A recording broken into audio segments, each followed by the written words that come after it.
at yung tungkol kay Senator Alan Cayetano, makikita niyo po na sa eksenang yon, hindi po ibinibigay ng kusa.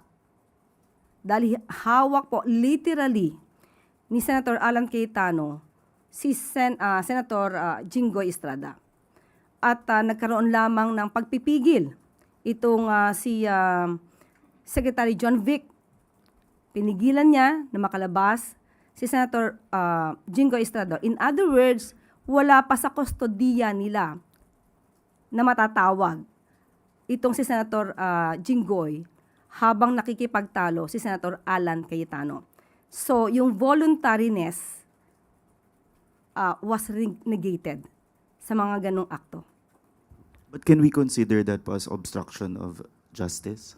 Hindi naman siya obstruction of justice, di naman niya tinago, nagkataon lang na pinipigil niya dahil siguro iniisip niya siya ang Senate President, nasa lugar niya siya, at ang sinasabi nga niya ay this is not for Senator Jinggoy but for the institution. Unang-una po kasi, alam naman po nila na kapag ang isang crime na kung ang isang senador ay involved sa isang crime at may warrant of arrest at ang crime na to, ang penalty ay maaaring imprisonment of more than 6 years, alam nila na pwede itong arestuhin.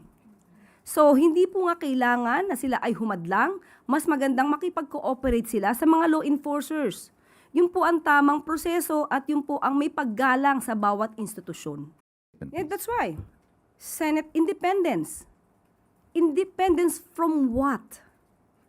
Ano ba ang pinapalagan ni Senator Alan Cayetano? Saan ba nakialam ang Pangulo? Tama lamang po na i-serve ang valid warrant of arrest. Ang ibig po ba niyang sabihin kapag nagsisilbi po ng valid warrant of arrest sa Senado, sa mga itong klaseng crimes, ay dapat hindi isilbi? So, yun ang tanong. So, papaano magkakaroon ng pagtutulungan, kooperasyon, ang bawat sangay ng gobyerno kung merong magmamataas, merong hindi tutupad sa batas, at merong maghahari-harian? Hindi pwedeng ganun. Lahat po dapat patas.